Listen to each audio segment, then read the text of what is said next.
Thank you, Ray. Thank you, Maria. Appreciate the support. Appreciate the idea. I think good things are happening in Miami. This is an event that is going to talk about topics that are really relevant to the industry: CISOs, IT, banking. We have JP that is going to give a nice presentation about incident response, and we have Miruna who's going to talk about cybersecurity and artificial intelligence, the type of attacks that researchers are seeing.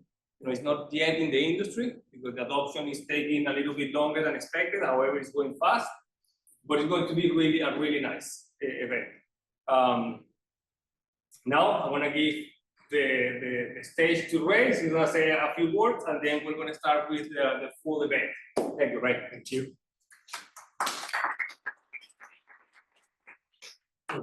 Good morning, everyone. Bienvenidos a todos que están en línea. I'm Ray Ruga. I'm the co-founder and CEO of FinTech Americas. First, I want to thank Miami-Dade College for being always such a great partner, always willing to help out in the community as these types of initiatives take flight. So we're very grateful. And of course, to Alejandro Mijares for his leadership in this initiative. Him working with Belkis from our team are instrumental in making this event happen. And they really are taking a leadership position in an area that is critical to the industry, that is so important to all of us. FinTech Americas is an organization that my business partner Maria and I founded 12 years ago, really with the idea of modernizing the financial services industry in the Americas in order to meet the demand of where the customers were and where they were going.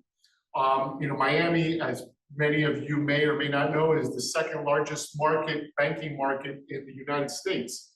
The banking industry is critical to our economy and what it represents across the region. Without cyber is existential. This is what allows this industry to operate and to flourish. And as we begin to advance ourselves with different technologies, AI being top of mind, without a robust cyber industry that is training, preparing, and helping the professionals that lead this aspect of the industry to stay up to speed with the latest technologies, the industry will not be able to flourish. So for all the dreams of modernization, of making the branch in your pocket, none of that would not be possible without a robust cyber industry, cyber protective industry. So for that, we're very proud to be a part of this partnership. FinTech Americas, we host really the largest Spanish-speaking and program in the Americas for banking innovation and modernization. This year, we have launched a program as part of our event to focus on the community banking industry in South Florida and in Florida, because we believe that they're interconnected. We believe that this part of the world here in Miami is critical for the success of the banking industry in the Americas. There's a lot of going back and forth and across the different regions around the world. And so this year, we're going to be having an extra focus that's going to be deepening into the banking industry here in South Florida. At the end of the day, the topics that we speak about and present at FinTech Americas are really regional agnostic. It is technology, it is innovation, it is transformation. We speak it in different languages because that's what Miami is all about. It's the ability to relay these ideas in different languages with different cultures, and that's what we specialize at FinTech Americas. So we invite you to join us this March 24th to 26th at the Fontainebleau Hotel here in Miami Beach. And we look forward to working with Alejandro and continue to work with Miami-Dade as we continue to promote these types of initiatives here in the local community. Thank you very much. And now I want to present Farhei. He's the SVP CISO for Amir Bank. Amir, one of the largest, most important financial institutions here in South Florida. So he will be, I believe, your moderator.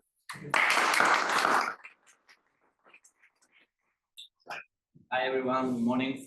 My name is Farhei. I'm the CISO for Amir Bank, responsible for the information security program. And we are here to learn from specialists in the matter of incident response and resilience, right? So here we have Jean-Pierre, an expert in this field, and we're gonna share with him some thought and analysis how important it is to prepare for things that could happen in a banking industry.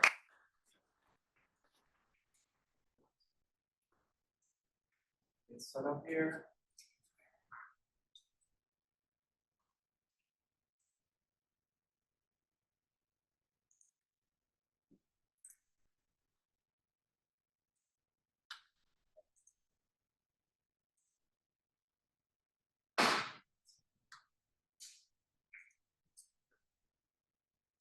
All right, can folks see my screen? Yes. Online, we're good? Perfect. Good morning, everybody. My name is Jean Pascal. I go often by JP. I'm here as a founder of Pascal Cyber Solutions, advisory firm that I run, where I do training and advisory services for clients. But my full-time day job is Vice President of Enterprise Resilience Exercises at Sumitomo Mitsui Banking Corporation, also known as SMBC. I believe the second or third largest bank out of Japan. I work in the Americas division there. So I'm bringing you insights from a little bit of my background, both in, there we go. So I'm bringing you insights from my day job as well as what I do on the side, but also my past and where I started really my career, and that was in Homeland Security and National Security. So I'm not a cybersecurity professional originally, and I wasn't in the financial sector either. I really worked for the Department of Homeland Security at FEMA and then at CISO, looking at emergency management programs and exercise programs. During my time there, I did a number of different programs looking at natural disasters like hurricanes, tornadoes, earthquakes, also public safety incidents, active shooter incidents, bombings, terrorist attacks, nuclear detonations in an urban area, all sorts of really exciting things. But I decided to shift my focus to cyber when I actually did a White House exercise. So at that time, I had done a few cybersecurity initiatives throughout my career, but the White House exercise really, it opened my eyes, because we had this exercise, we had about 6 issues that we were going to look at during this exercise with the National Security Council. What if a cyber incident has an impact on our national critical infrastructure, right? Energy grid and other critical infrastructure. How do we respond as the federal government, right? The first question was, who's in charge during a major cyber attack like this? We really didn't know. There was a lot of discussion back and forth, a little bit of bickering even between the heads of different federal agencies about who does what. That was back in 2015. We've since matured. Presidential Policy Directive came out, I believe it's number 41 in 2016, to address that, and we've been maturing and growing ever since, right? But so has the threat. That's when I realized one of the biggest ones. It's going to scale rapidly, and we're already seeing that. And so I figured this is the one, because we're least prepared for, and because it's growing, it's the one that we should really, or I should really focus on in my career. So on behalf of the Department of Homeland Security, I help the following organizations. You can see on the slide there with their programs. That was basically my effort. Now, one thing I really want to talk about is incident response and crisis management today, and how it relates to your resilience as an organization. I think a lot of organizations think business or business continuity, incident response.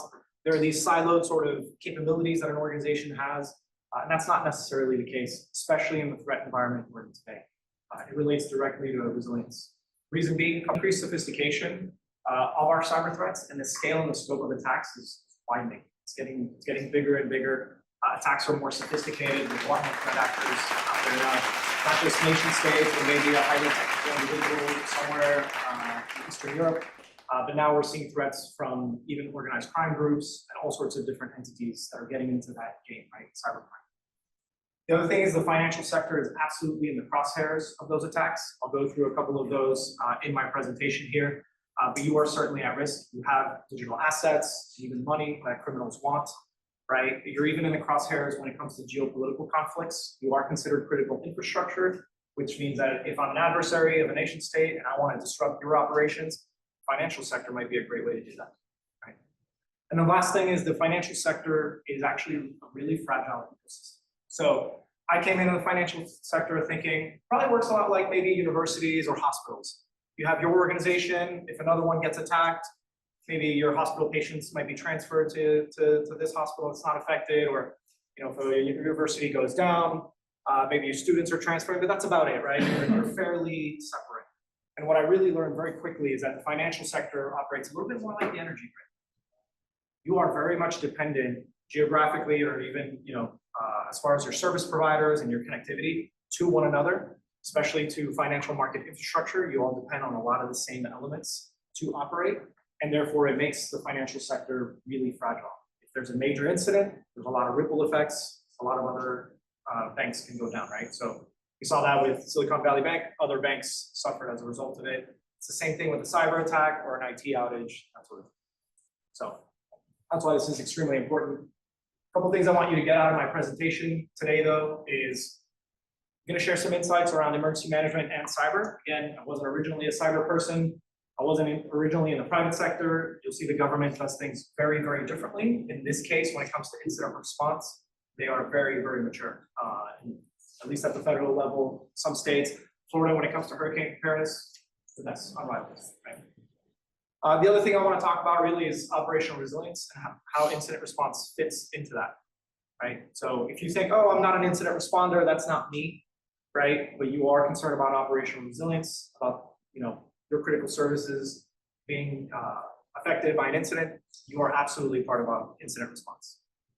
And then the last thing is talking about a culture of cyber preparedness.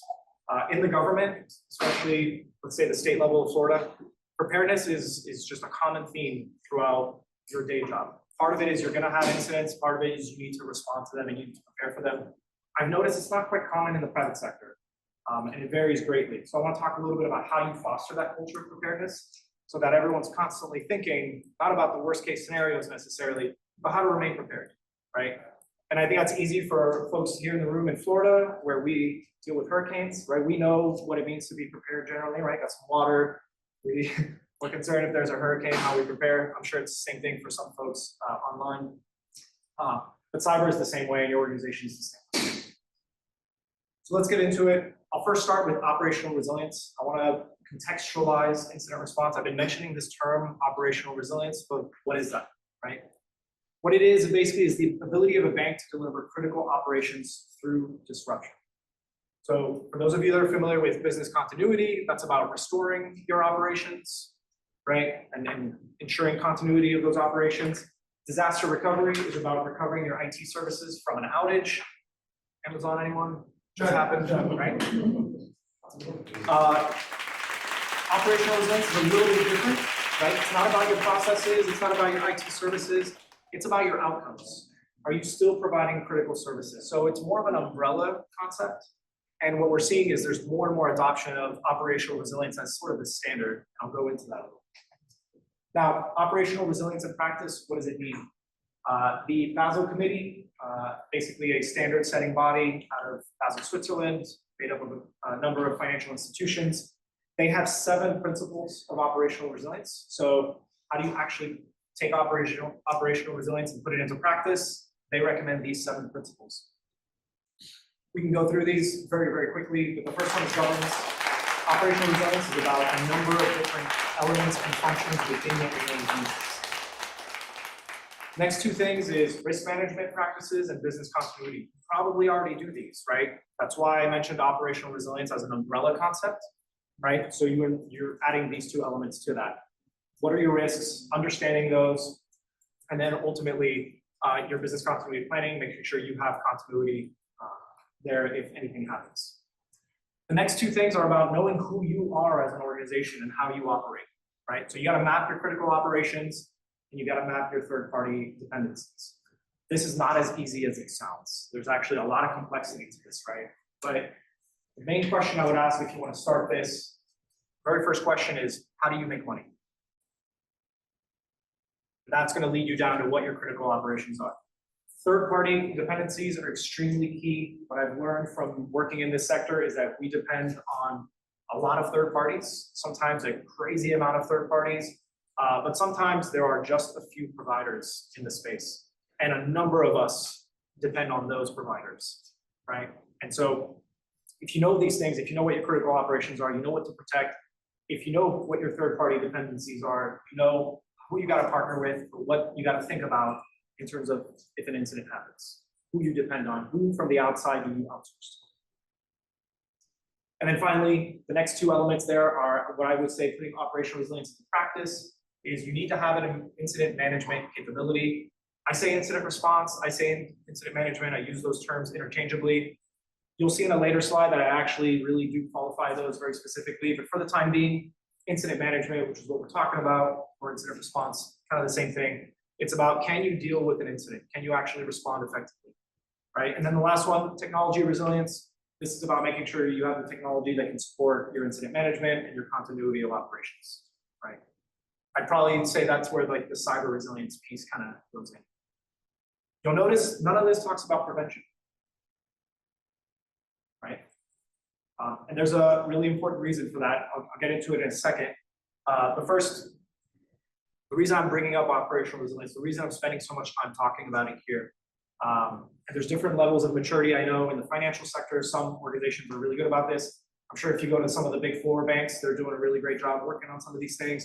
If you go to medium, small size banks, they are still probably building out a lot of these capabilities. What we're seeing though in the regulatory landscape is a major shift where regulators are starting to look at operational resilience and those 7 principles I listed as the operational standard for an organization. So when an incident happens and a regulator wants to know, how did you respond to that incident? Were you effective or not? Part of what they're going to look at, depending on your regulatory regime, is do you have operational resilience measures in place? Right? Do you have good incident management practices? Do you have a plan in place? Right? So we're seeing that in the UK, European Union, the US. European Union, especially the Digital Operational Resilience Act, DORA, is the one that we constantly hear about around operational resilience. You got to identify your impact thresholds. Those are your maximum levels of disruption your organization is willing to or able to sustain. And it's not just business continuity, it's not just risk management, it's not just disaster recovery, it's incorporating all of those 7 principles I talked about. There are equivalent measures taking place in Asia, and I think in Latin America it's a little bit more distributed. I think Brazil is probably the country with the most, I'd say maybe in Latin America, the most advanced, look into operational resilience. A lot of other countries, my understanding is we're still looking at business continuity, some of the more traditional things. Personally, I think it's coming. I think the regulatory shift, especially if these bodies in these countries or in these geographic areas are focusing on this, I think that expansion is just going to keep happening. So something we should all be concerned with. Now, I mentioned earlier, you noticed operational resilience principles are not about prevention. Why is that? I think this slide can explain that very well. You can see here, this is just the past 2 months. And these are all critical infrastructure as far as the internet is concerned, right? As far as our digital ecosystem, F5, Salesforce, sales lock drift breach, Cisco zero-day vulnerability, even vulnerabilities in Red Hat. I didn't put any financial sector firms on this slide. I could have, because there's plenty of incidents in the financial space, right? But the reason I put these is because you can't prevent these. So if you depend on F5 or if you use Cisco routers in your organization and there's critical vulnerabilities, when they have an outage, I could easily put Amazon up in here too, right? You can't prevent that. Hence why we're not thinking about prevention, although it's absolutely important. But that's why operational resilience says, let's go beyond prevention and let's assume something is going to happen, right? And what we're doing to deal with that. I'll go even further and say, if you've ever been to a cybersecurity conference, you always hear people saying, it's not about if you get attacked, it's about when, right? Operational resilience is putting that statement right there into practice. Okay, so if it's a when, not an if, what are we doing about it? These attacks are getting much bigger. The threat actors are getting much more brazen, and they're not necessarily after F5 or Salesforce or Cisco. They're after the organizations that utilize those services, right? And that's, if I ask for a show of hands, I think all of us would probably raise our hands saying we use at least one of these in our organization. Right? So that's the goal of the attackers, be a lot more efficient. I think this probably started in general consciousness around SolarWinds. When that compromise happened, right, the managed service provider, 22 municipalities were hit in the United States as a result of SolarWinds. I think a number of other organizations as well. But that really, I think, woke everybody up to, uh-oh, they don't need to directly attack me, which I can prevent if I'm really good at cybersecurity, right? They can just attack one of my suppliers, my supply chain, and therefore now I'm compromised. So, a couple of trends I'm seeing in the modern cyber threat landscape. That first one, supply chain attacks, right? These can cause systemic events. So they're not just major issues for financial sector. Obviously, there are issues for a number of sectors like Amazon. We saw a heavy reliance on some of these providers. After all, if they're really good at providing their services, a lot more organizations go to them. They have a lot more clients. Therefore, if they go down, it's more of a systemic event. Second thing is cybercrime has industrialized and attacks have been commoditized. So it used to be that I had to be extremely talented and in a jurisdiction where there's no extradition to the US perhaps, to be conducting cyber attacks, or I had to be a nation state with a lot of resources, with a lot of funding. Today, that's no longer the case, right? If I wanted to start a ransomware operation tomorrow, I could purchase the ransomware operating system on the dark web. I could purchase from an initial access broker access to a network that's already been compromised. I don't even do that myself, right? I can deploy ransomware, and then if a victim pays me, there are entire services that are going to allow me to move and funnel my money so that I can launder it. We can do all that tomorrow, right? I don't need to be a specialist in this space anymore. Obviously, I need to know a little bit. I need to be able to deploy this kind of stuff, but you get the idea, right? This is available to most people now. And that's what I mean by this as industrialized, right? There are markets for this. One thing that really shocked me when I first started getting into cyber is I learned that hackers had stolen logins for Dunkin' Donuts reward points, and they were putting them up for sale on the dark web. So think about that. You're thinking, well, if you're going to buy stolen data, it's probably really valuable, it's probably really important, it's probably really sensitive. No, there's a market for rewards points so that somebody can get their coffee for free. That's how commoditized this space is, right? So that's what I mean by that. And that's why more and more people are going to move towards cybercrime, unfortunately. And unfortunately, it pays. I hate to say it that way, but it does. And so there's more and more cyber threats as time progresses. The other issues are expanding digital footprints, right? So we're using more and more services online, even our personal lives, from a standpoint of individual cybersecurity, right? I just did a bunch of medical tests with this great service provider. So now all my medical data is now online somewhere. I access it over the internet, right? We date online now, right?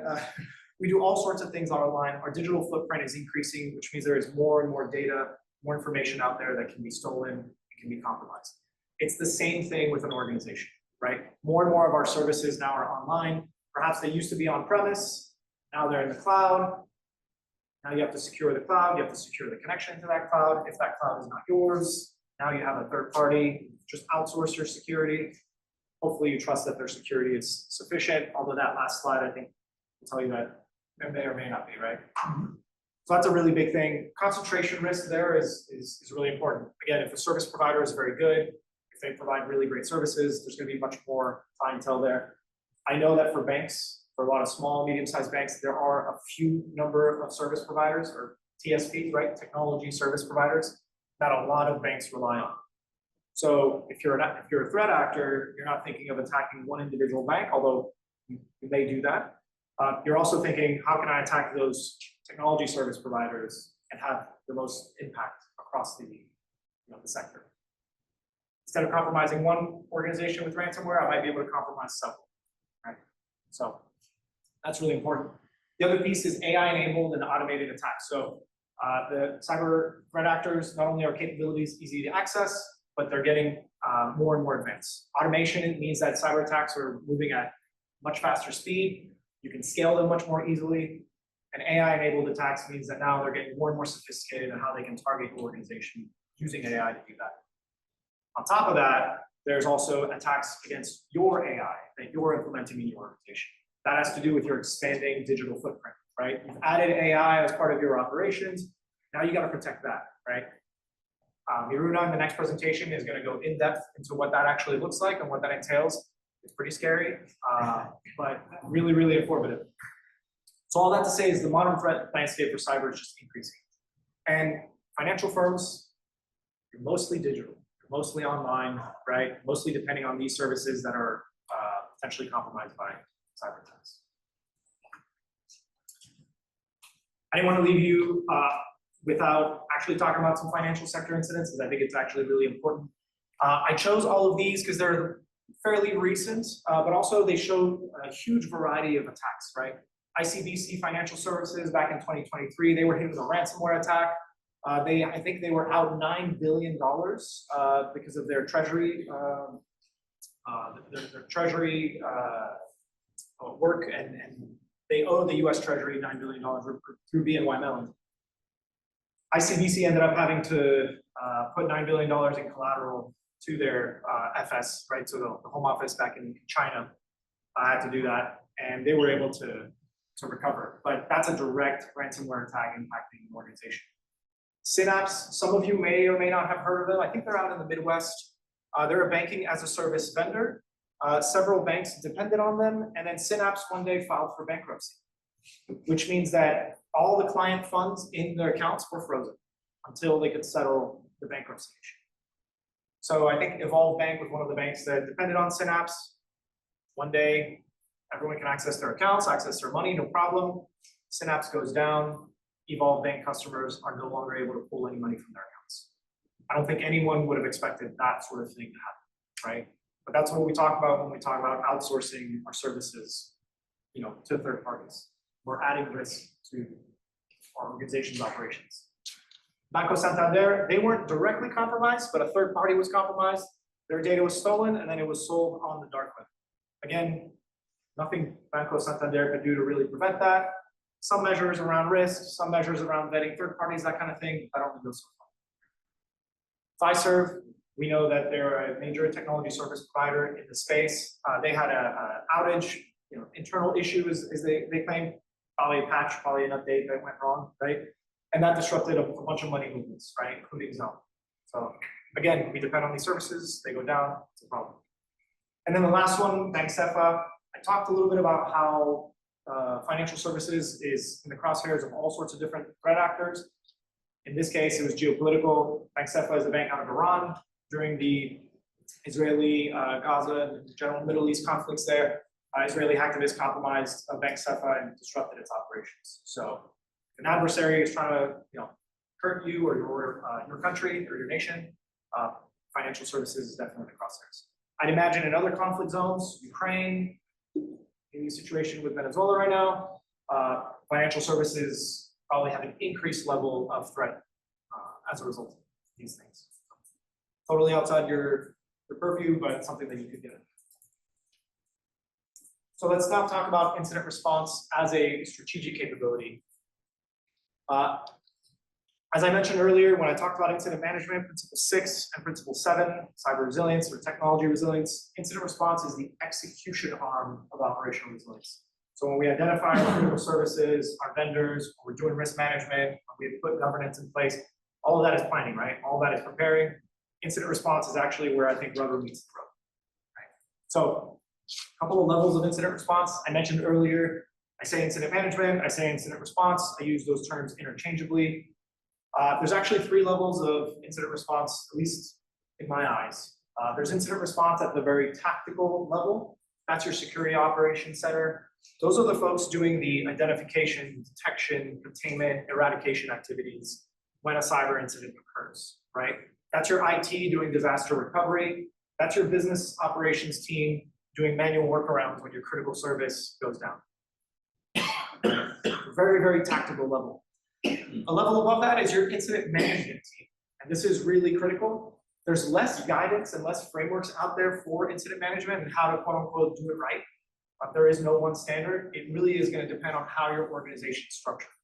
But this is where you build a common operating picture across all things. In emergency management, it's very simple to develop a common operating picture. Let's take the LA wildfires. If we want to know what's been impacted, it's very easy. Just send up a helicopter, look out at the fire, right? Or even a drone. You don't need to send anybody anymore. And you can see where the wildfire is. You can see where it's spreading. You can see what you need to focus on, right? You can see where the evacuation chokeholds are, right? So you can adjust your operations easily. Everything we do is virtualized, right? So a little bit harder to develop that common operating picture. I know this service goes down. I don't know what the impacts are over here, maybe. Am I impacting multiple services, just one service? What's the blast radius of this type of incident?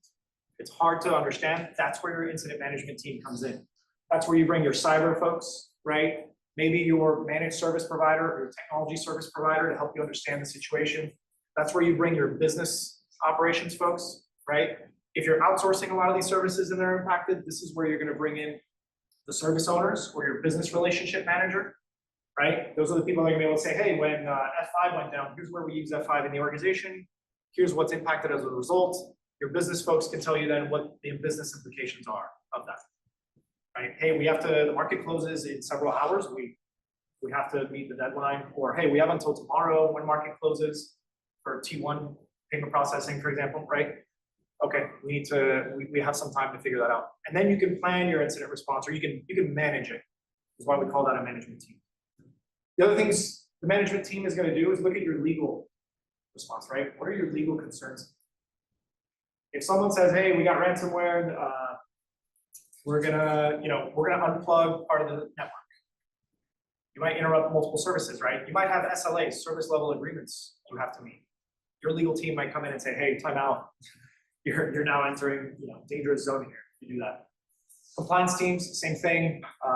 Sharing that information about what you can and shouldn't do. Communications is the big one too, right? So we'll talk a little bit about communication later, but at this point, this is where you figure out, okay, what do we tell people internally and externally about an incident, right? How do we communicate about this? That's really key. And that's where your incident management team, you can imagine 20, 30 individuals, maybe, right? Who typically don't work together on a day-to-day basis, right? You only come together when things go wrong. So just imagine the challenges there of that happening. Now, in public sector, in government, if I'm the incident commander, let's say for a hurricane that makes landfall in Florida, I get to call the shots, right? I have a better understanding than anybody else in the field about what's going on, where the priorities are, what we should be doing, because I have all the information, right? I might report up to Governor DeSantis, say, here's what we're doing, but Governor DeSantis is not necessarily part of the incident response. It may or may not be, it depends on how he wants to handle that. But the incident commander is the one calling the shots. In the private sector, that's not necessarily the case. Can you decide to pay a ransom? That's probably a leadership decision. And that's where that third level comes in the private sector. Is your leadership, if it's an existential issue about the existence of your organization, and you got to make a tough call, and you're going to get regulatory scrutiny afterwards. You're going to get legal liability, potentially. Maybe it's going to harm your business reputation. There's a lot that can happen there. That's a big decision. Leadership needs to be involved. Leadership needs to make that call. And that's that third stage there, the strategic element of this. So the thing about that, though, the challenge there is that creates a little bit of a delay, right? If I'm the incident commander, the government responding to a hurricane, I call the shots right away. I get the information, I can make a decision. If you don't have proper planning and proper organization and proper training, you can say, yeah, we can't make decisions. It's got to go to leadership. Leadership, they don't have a process in place. They don't have a plan. It could really be a mess, right? And there could be a lot of delays as a result. So having those three elements of incident response are extremely key that you exercise them, that you train, that you have plans in place for each of these.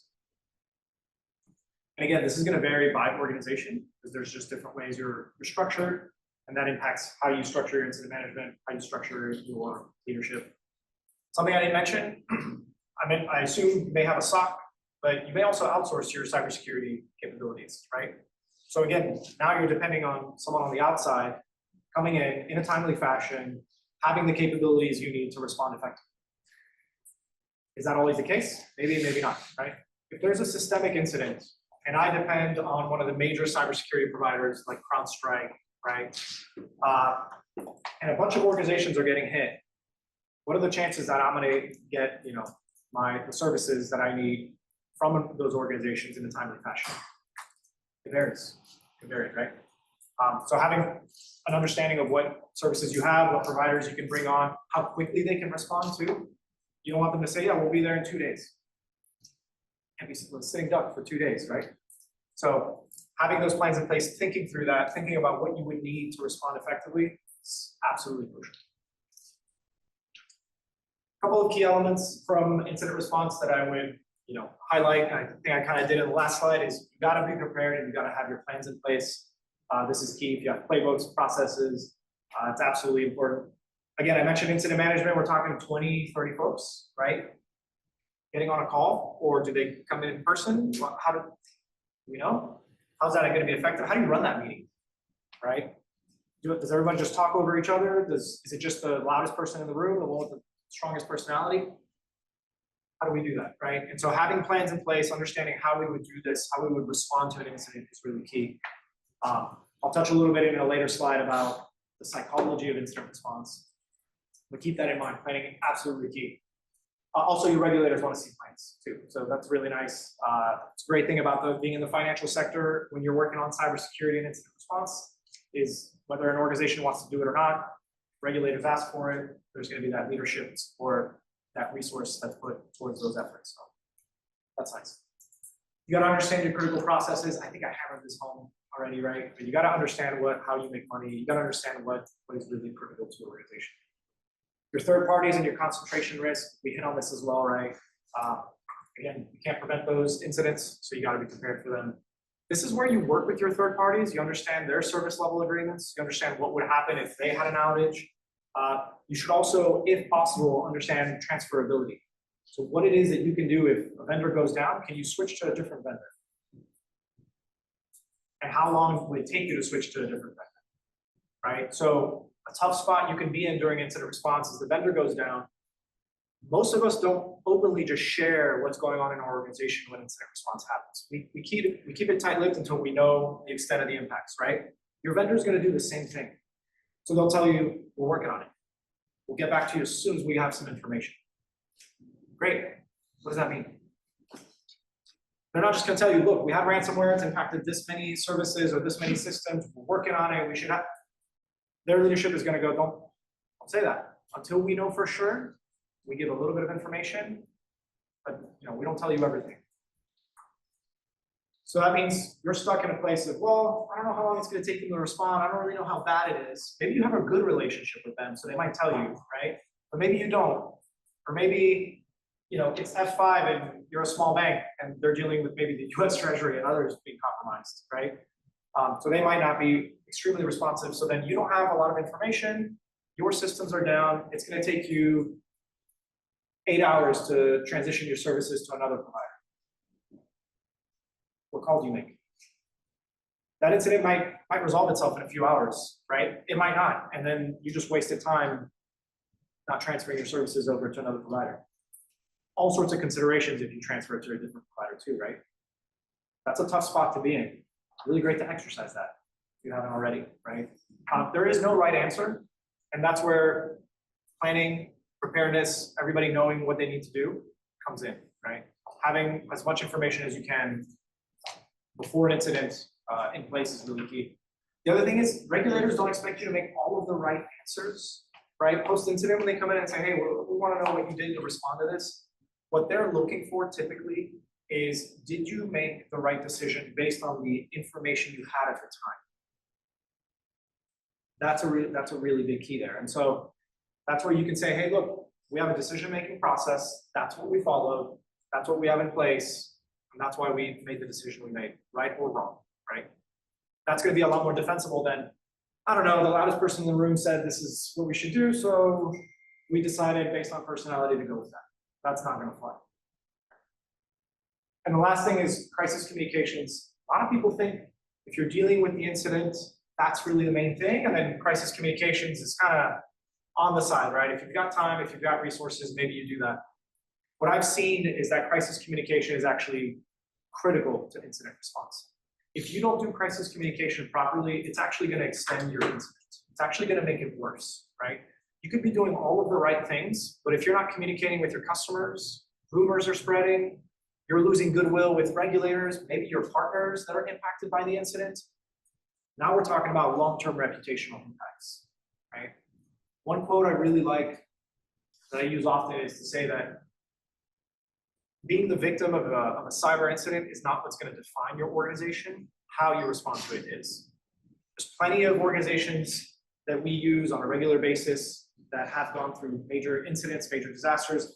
Think of like Virgin Airlines, flight crashes, that kind of thing. People don't look at necessarily what happened there and judge the organization. They judge the organization on how they responded to that issue, right?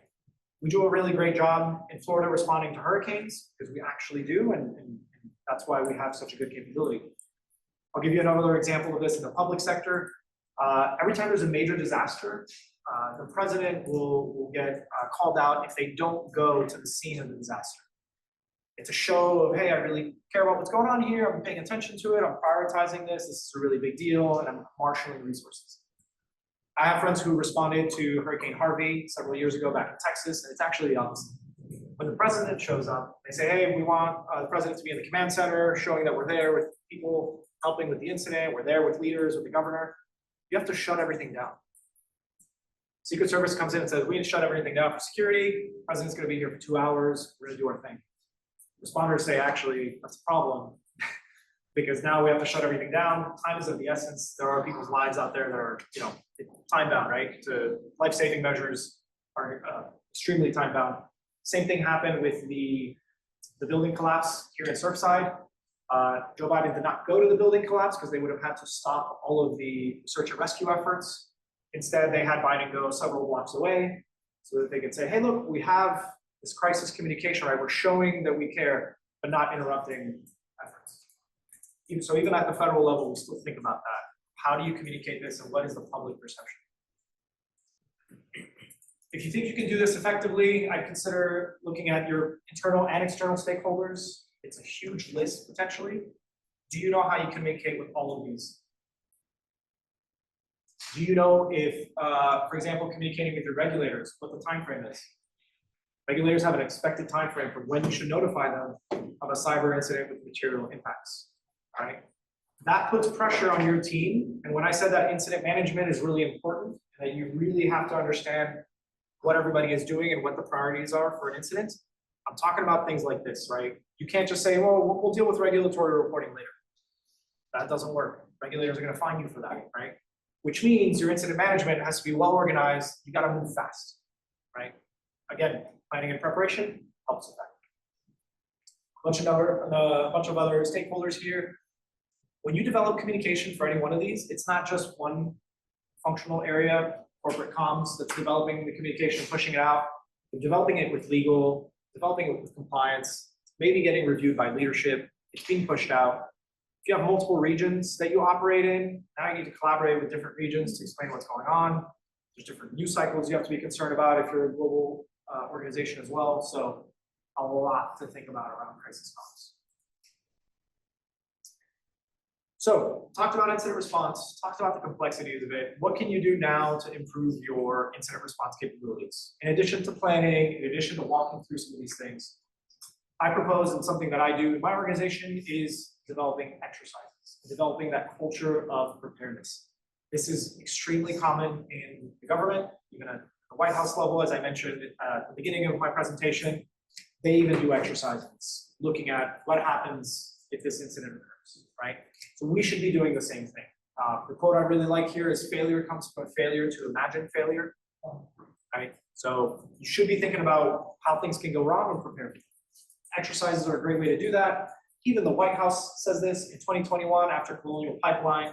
They urged critical infrastructure to conduct tests of their incident response plans, go through some questions, build an incident response plan. We're talking about a tabletop exercise, right? At a minimum. And if the data there is not as convincing, I'll show you the IBM cost of the data breach report in 2025. Of the organizations that have gone through a cyber incident, the top 3 investments that they make following those incidents in their security is incident response planning and testing. My assumption there when I read that data is that they activated for an incident, they responded, they probably didn't feel like they did that well, they probably feel like it was a bit of a mess, or they weren't as well organized as they should have been, and they realized we need to invest in threat detection, data security, obviously, but we need to do our planning and our testing of our plans to make sure we can do this effectively. If you have plans but nobody knows what their responsibilities and their roles are in those plans, you don't really have a functional plan. One thing I want to highlight too around incident response and why exercises are important is how we respond, how we perform when we are under stress and under pressure. So when an incident happens and your operations go down, it is an extremely stressful event, right? Your cognitive load, your stress, your ability to think, all of that is put, to the test. And so what we want to do is, instead of moving from the right side of the graph there, where we're in very high pressure and strain and maybe burnout, we want to stretch our teams, not necessarily get them panicking, maybe relying on instinct as opposed to a structured way of responding. The way you do that is you walk through things before you actually conduct those activities. I practice my speech before I came here today, right? Reduces my stress, make sure I'm more prepared, make sure I can better present. It's the same thing with incident response. The other thing to note here too is, if you're cybersecurity, how often do you work with compliance or legal or the business side of the house? Do you even speak the same language, right? If I say this application is down and XYZ is unavailable, someone in the business is going to say, I don't even know what that means. What does that actually mean? Well, you have to translate that, right? These applications go down, it means these services are no longer available, right? That's not easy to do. If you've ever worked with technical people or business people, they don't speak the same language. Even just acronyms, right? We'll start saying different acronyms. And so that practice, make sure that we can almost structure how we respond, get everybody to just realize, okay, incident just happened, but I've done this before. We've exercised this. I know what my colleagues are going to say. I know what they care about. I know what they're going to do. I know the expectations. That relieves a little bit of the pressure, right? And you're going to perform a lot better as a result. That's where exercises really come in. Lots of benefits to exercises. I want to highlight a few that aren't on this slide, though, that I think from my experience I've learned, especially around the culture of preparedness. Exercises are sometimes the first time that a bunch of people in your incident management team or leadership come together and actually sit down in one room and meet one another, right? Your legal team's doing legal things, right? Your cyber team's doing cyber things. They don't often sit down and meet and actually talk and listen to one another and understand what each other's doing. An exercise is a fantastic opportunity to do that, right? When we talk about, hey, legal, what are your concerns in a cyber incident? Everyone else can hear that. Everyone can understand, okay, this is where legal comes from, right? Same thing for cyber, same thing for the business, so on and so forth.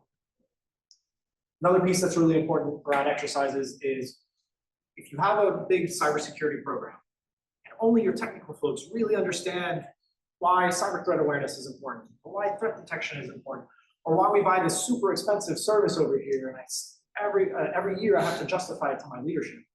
An exercise is a really great way to connect all of those things to show, hey, we're going to start the incident before it even happens. We're seeing phishing attacks. We're seeing issues happening, right? How are we doing to protect ourselves? Moving all the way through an incident occurs, we're in the middle of response, and then we're doing the long-term recovery. That sometimes helps people click and understand, oh, this is why we invested over here. And had we not had that capability, response and recovery are much, much tougher, right? So it almost helps people understand the story arc of a cyber incident. The other piece of it too is it gets people emotionally invested. You throw them in an exercise, put a little bit of pressure on, right? You force them to actually have to make decisions. They start to really realize this is bad. I do not want to be in this position in real life. I call cyber incidents oftentimes resume generating events, because if you don't handle them well, you might be updating your resume looking for a different job. That emotional investment that your leadership might get, if your leadership is not a cyber person, Ari says cyber is important, but okay, I don't quite know what that means.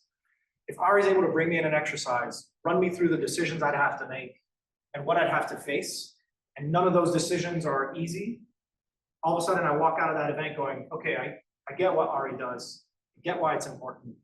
Let's avoid being in that situation, or at the very least, if we find ourselves in that situation, let's make sure we're prepared to handle it effectively. That's what exercises can do. I know exercises get a lot of baggage. A lot of people have done tabletops that weren't very good or weren't very engaging, or maybe they promoted negative learning. But if done well, they are really a strategic instrument that I think you can use to create that culture of preparedness. Your exercise, especially the first one, is probably not going to be great. It's probably not going to be very engaging. People are going to be very nervous to talk about what it is that is wrong with their organization or what they're concerned about.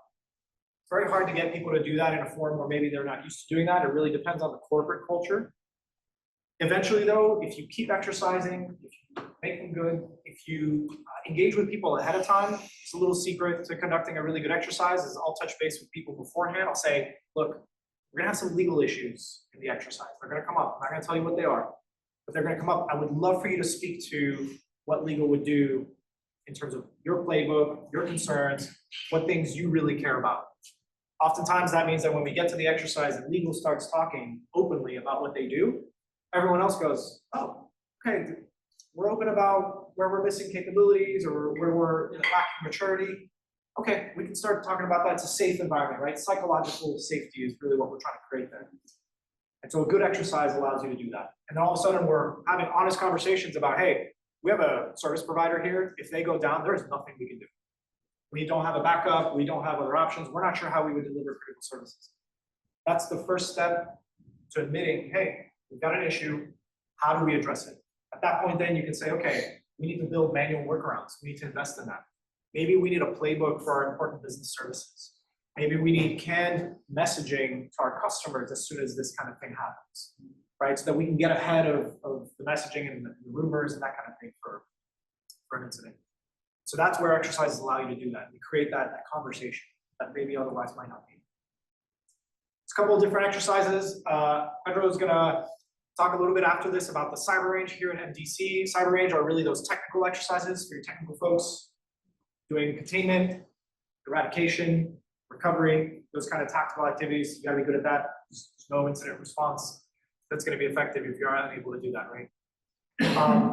After that, when we get into the incident management team, you're looking at workshops, tabletops, maybe games. Very easy events to put on, very low investment, very low overhead. Get people in a room, present them with a scenario, talk through things, facilitate those conversations. That's what we're talking about there. That's great, and you're better prepared if you've had those conversations. Even better is if you're conducting drills and functional exercises. These are exercises where you're not just talking about what you would do and exploring different topics, at length. This is where you're actually responding as if a service was down, as if you were undergoing a cyber attack. You're receiving real-time information, the scenario is evolving in real time, and you are mimicking and simulating what it would be like for you to be responding to an incident. Also, another benefit I didn't mention, great team building activity, right? Your leadership, like, we don't really know each other very well, we work online. Get everybody in a room, force them to make decisions, force them to deal with a ransomware scenario, and all of a sudden they're gonna see what they're like under pressure, right, as leaders. You're gonna be able to see those leadership characteristics come out, right? So a really great opportunity there. I'll end there. Got five key takeaways for you. First is cyber threats have evolved. Cyber threats are fairly recent compared to things that we've always seen, hurricanes, tornadoes, terrorist attacks, right? We're the least prepared for cyber threats, at least at the national level. When we look at states, local governments, cyber always ranks the lowest in terms of level of preparedness. In the financial sector, we don't get that luxury. We have regulators, we have requirements we have to meet. And so keep that in mind in terms of the cyber threat. It's evolving, and that means the threats are just gonna expand. Second thing is prevention is not enough, right? We talked about that. We talked about your supply chain. We talked about your dependencies. Resilience is the new benchmark. Regulators are moving in that direction. The landscape is moving in that direction. And not only is it better for you, but because regulators want it, it's something that you can, I think, easily justify investments in, right? Third one is your greatest risk may come through your connections. I can't highlight this enough. A threat actor doesn't need to compromise your organization. They can compromise 20, 30, 40 organizations by getting to your supply chain. We're going to see more and more of that going forward. Number 4, incident response is multifaceted. Think about your tactical level, your operational level, right, and your strategic level. All of them have a role to play in an incident. If you're unsure of, hey, beyond the SOC, what are we doing? You need to start building some of that. Use that as embedding it into your culture. Make it just a cultural thing, right? I promise you, Miami-Dade County, Broward County, City of Miami, they are exercising their plans for a hurricane on a regular basis. They're not waiting for a hurricane to show up, right? We should be doing the same thing in the financial sector. And then lastly, exercises transform your plans into a practice capability. It's great to write a plan. It's great to say, hey, we think these people would do this, they would do that. If they've never actually done it, you're not going to be effective. I can't tell you how many times a plan says you should do X, Y, Z. And then when we do an exercise, all of that goes out the window. So then we either identify, okay, did the steps not work? Do we need to update the steps, or do people need training on how to implement those steps? And we figure that out and we get better. So with that, that is all for me. I'll take questions. I think we got a few minutes for questions. So, I will put the next one.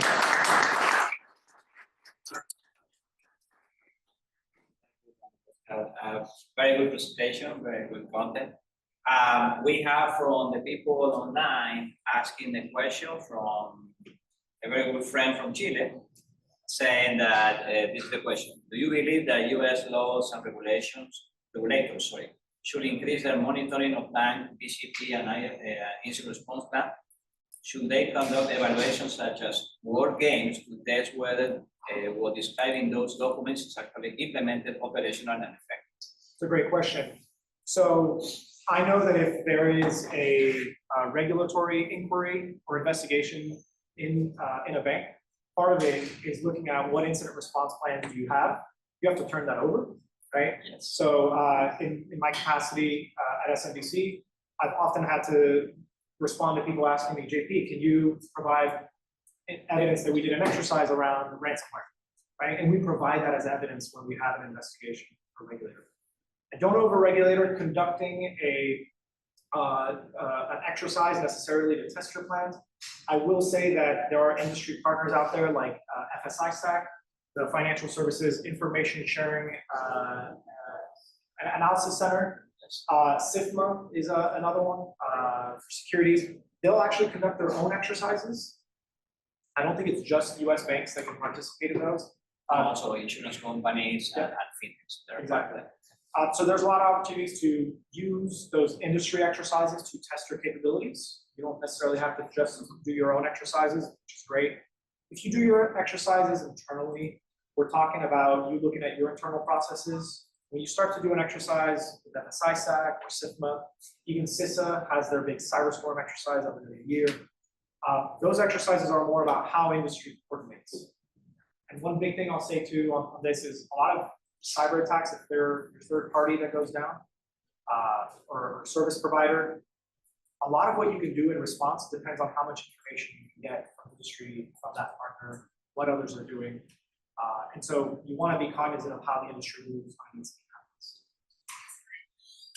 Well, I have another question. You mentioned in your presentation about how to determine the blast rate of an incident. Right? Could you explain more about that? Sure. So everything is virtualized, right? So unless you have your subject matter experts or your service owners to determine what the scope of the incident is, it's very difficult to do, right? The example yesterday for AWS, right? Mm-hmm. You may think at the beginning that, well, I don't have nothing posted in the AWS myself, right? That's as an institution, but they have a third-party vendor that you don't know that has many big pieces there, and at the end you'll be affected. So what typically happens, the way we detect an incident usually is a service goes down. Maybe I run payment processing at my bank, right? Service goes down, I'm unable to access it. What I'm doing initially is I'm reporting that up to my leadership. Say, hey, what's going on with this application? I can't use it. That's where it starts to kind of percolate to maybe IT. They start looking into it. They usually open some sort of phone bridge or hey, all right, we got an IT incident now. Eventually, they might discover it's a cyber incident because of investigation, and they realize it's a cyber incident. I pull up the application. There's a big ransomware message. Okay, I know it's a cyber incident. Very easily activated. I brought up the industry partners and how you organize and connect with them during an incident. That's one of the key elements is you think the application just went down. Maybe an industry partner has information about an ongoing cyber incident, right, that you might not have. And that's where your threat intelligence capability comes in. And you can better understand, okay, this is now a cyber incident, perhaps, or we're hearing rumors. Oftentimes, if it's ransomware, the service goes down, and someone elsewhere says, hey, we're seeing that they're now selling this person's or this organization's data on the dark web. So, okay, it's threat actor claims they stole data or they ransomware this organization. Do we know if that's true or not? I don't know. Service is down. There's something else out there on the dark web saying, claiming responsibility. How do we connect the two? And that's where your threat intelligence, all of that comes in. That's where you start to understand maybe the cause of the incident. As far as then understanding the scope, it's then having the right people in incident management, bringing the business owners, whoever's reporting issues, that's how you figure that out. Eventually, you want to have those service owners, right? What we typically see is an incident happens, they say, hey, Oracle is down. Okay, what does that mean? What does that mean for us? Someone needs to come with a network map that goes, here's where Oracle sits on our network, here are all the services that depend on Oracle. If you don't have that, it's very tough to determine that blast radius. So another question, coming with the next subject that Miruna is going to talk about, the AI, right? So everybody is eager to engage with AI in order to improve processes and automate processes and systems and execution of tasks that obviously an AI can do it better and faster, theoretically, right? What happened in the disruption of that when you go all in, like says previous technology, RPA, right? Road process automation, and then the people that used to do those processes are no longer in the company because you already automated. So why those people are doing something else? Don't say that they lose their job. Let's say that they are reoriented and doing a different job. The RPA platform is down. How you report? I don't have a good answer for you. That's a tough one. And you're talking about limited resources, right? Availability of resources. At that point, I would start thinking about different workarounds. If that goes down, it's a great scenario. Is there an alternative vendor? Is there some sort of advisory firm that can come in and help? Or recover manual process. Or recover manual processes, yes. It's not, and that's the thing, none of these issues are really easy to solve. And I believe with the AI, implementation across platforms, I don't believe we are bank having a highly dependency with outsourced vendors that the AI is going to be there right away. It's going to take time for the big service provider to adapt. In that case, in an incident response, or in a tabletop exercise, how you structure a tabletop exercise when 90% of your IT infrastructure is outsourced, services related to support the technology organization is with a couple of vendors that they are including in their services, right? Recovery. Yeah. But what you need to test from your side? I think you need to invite your third-party risk management folks to each of your exercises. That would be the first thing, because they're going to play a really critical role in helping you understand if third party goes down, how do we respond. The second thing is I would run through a number of scenarios where those third parties are out. An option you can have, maybe not the first few exercises if you're not comfortable sharing information yet, but after a while, I highly recommend inviting those third parties to participate in an exercise that you're conducting so that they can speak to what it is they would be doing, what the expectation is. And all of a sudden, because you're relying on them, they're part of your incident management team, right? And so training with them, exercising with them, making sure your plans accurately reflect what they might do is really great. One of the things I've constantly seen is folks will say, we wouldn't say anything to anybody while we're dealing with a cyber attack, we would keep it hush until we can figure it out, and then eventually we would notify. Great, but everyone says that. But then those same people will turn around and say, oh, it does, Andrew wrote down, you don't know. You absolutely need information right away. It's like, well, you would provide information, what makes you think they would, right? And so I think working with those third-party providers is the best thing to understand how you respond together, because then it becomes a shared effort. And then eventually, if you figure out, okay, I want to go back to workarounds, either manual workarounds, that kind of thing, then you work with the business to figure out what are those impact tolerances, what are my critical operations, what can I do to sustain operations. Another topic. What are your recommendations for a company that they are developing their tabletop exercises and actually more like the incident response playbooks, right? For social media response.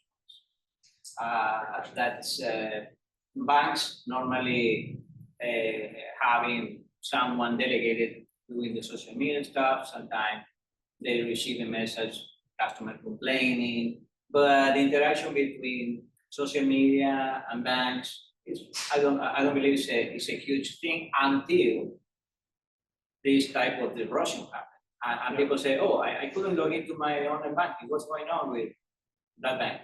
And somebody needs to respond. Yeah. So I'm assuming you have a corporate communications, even if it's just one or two individuals. Yes. There is a corporate communications entity there in the organization or function. They're the ones that are hiring out maybe your social media folks, right? They're going to be the ones responsible to develop that messaging. They are the ones that are going to approve it and eventually share it with maybe your marketing agency or whoever it is. Same thing with your customer support center, right? So if customers are calling customer support needs to know what to say, right? Again, corporate communications is going to be helping develop that. So I would practice that. I would train that. Other thing that's it happened to us in one real exercise is that management, senior management, and the board, they didn't know the message that was already planned.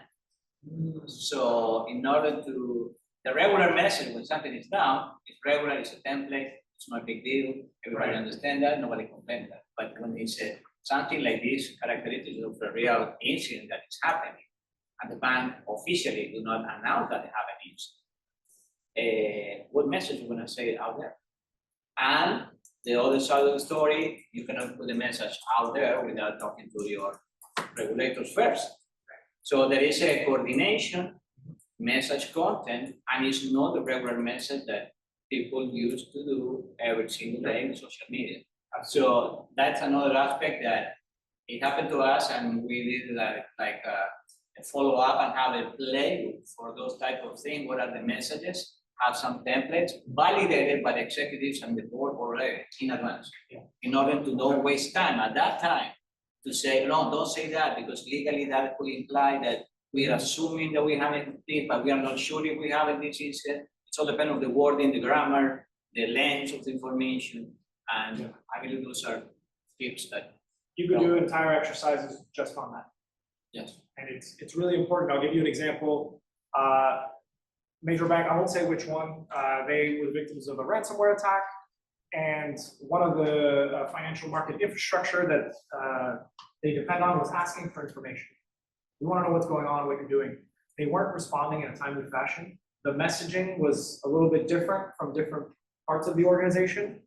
And what happened is that regulator lost, not regulator, but FMI, they lost their goodwill. And so instead of saying, hey, we know you're dealing with it, we know you've got you've got your response capabilities and you're working through this. Instead, they said, we don't trust that they know what they're doing and how they're responding. So they become a lot more stringent about their requirements. Well, if you're going to reconnect to us, we need this long list of things that you need to confirm you did. As opposed to, hey, we know you have a good incident response, so we trust that this is a functional incident management capability.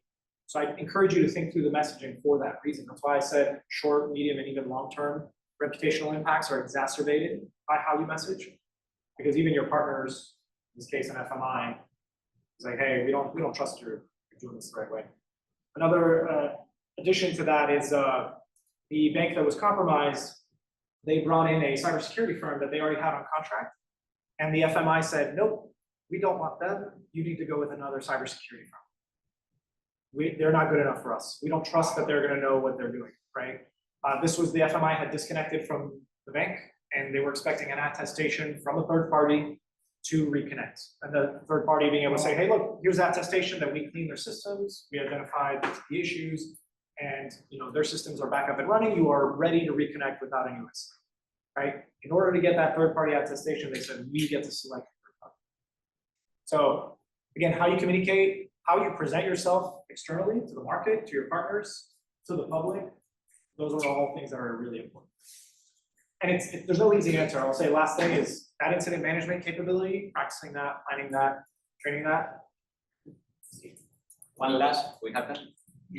One last question. There's no more question, it's more like your thinking, right? Sure. In a case of ransomware, right? The worst case situation is that the extortionist, they send a message saying you need to pay me X amount of Bitcoins, whatever. And the people that are treated with them, who's gonna talk to them as part of the incident, and who in the organization is going to take the decision for pay or not pay, and how that big banks that we are highly regulated, if you pay to a person that is considered a terrorist organization, you are breaking law. So, but if you don't pay, they don't give you the key to recover. So there is a process to follow. Maybe you can explain that for me. Absolutely. So if you want to have a little bit of fun, I know it's not a lighthearted topic, look up Ransom GPT, Google Ransom GPT. It is a chat GPT built off of ransomware negotiation conversations from across different incidents that have been recorded and collected. And you can actually perform negotiation and run a simulation of how it would be like to negotiate a ransomware or a ransomware game. There's some really creative ways to do that in real world. My understanding is, I haven't negotiated a ransomware before, but my understanding is cybersecurity providers, some of them do specialize in how to do that. To either reduce the price or extend your timeline so that you can recover. I gave you a tip because we need to explore that and put it on black and white, not because you don't have the incident, but to plan ahead. So what happened is in the cybersecurity space for the insurance companies, they offer that service as part of the insurance. So they offer to help you negotiate on that. The first thing that they need in order to negotiate that is the willingness to talk to the FBI. The company to have a statement that they're going to talk to the FBI in case that ransomware happened, because the FBI normally or more frequently they know who are the attackers are. They know that ransomware is something that you can recover without doing nothing, and they are the one that going to help you in the determination of paying or not paying or whatever. And being the FBI is help you to have a government and justification in case that there is no easy answer around ransomware payment. I know a bank that had a branch in the UK, and if the UK branch had a ransomware, they were not allowed to pay, but I think it was in the US, so could they pay or not? It gets really tricky on the legal side. Law enforcement does at times have decryption keys. They don't publicize that. Otherwise, the threat actors would know that their ransomware software is broken, so they would fix that.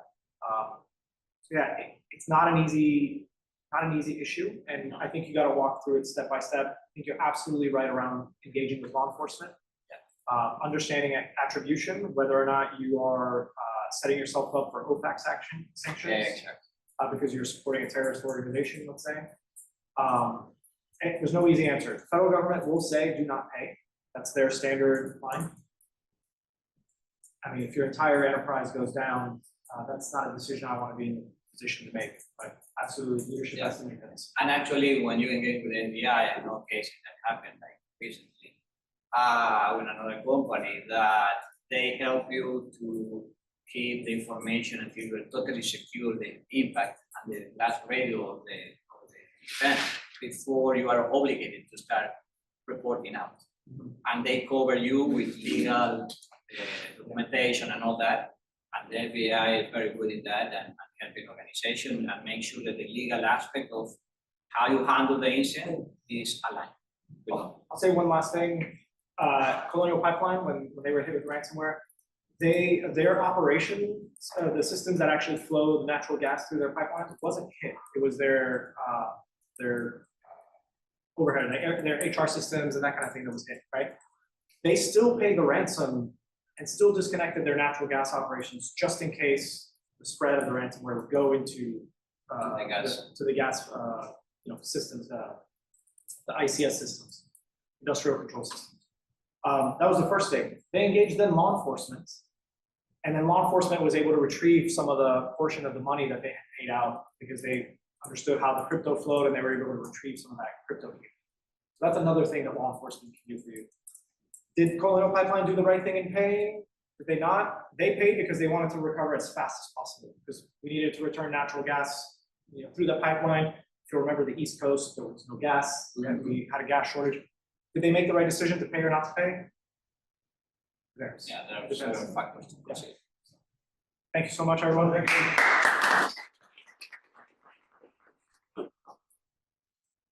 Jean Pascal, thank you, man. I think that you have the personality to run a crisis management or incident response situation, right? So highly recommended. Thank you, Ali. Great questions. So we are, great conversation. I think, with Amazon going down a few days is really timely. It's like it was perfectly planned. Yes, yes. We talked to that, it was perfectly planned. So our next topic, AI. Jean Pascal and I already made an introduction that is going to help us go through it. Miruna, if you're connected, you can take over. So we have Miruna Clintu. Miruna is a PhD from the Robotics Center of Edinburgh, PhD in AI. She also happens to be a strategy and risk consultant in our team. So we're really lucky to have her. So that's you, Miruna. Yes, thank you so much for the presentation. Yes, okay, gotcha. So she's gonna be talking about a nice topic that not too many people are really talking about it. What she's gonna show us real world attacks on AI systems. You might ask Miruna to talk because we can hear you. Yeah, Okay. we can hear, yeah. So Miruna, can you talk? Yes, For a can you check hear me video. I'll Great. So hi everyone, my name is Miruna Clintu. I'm a researcher actually in the field of explainable AI. So today I will talk about, yes? It's coming into here.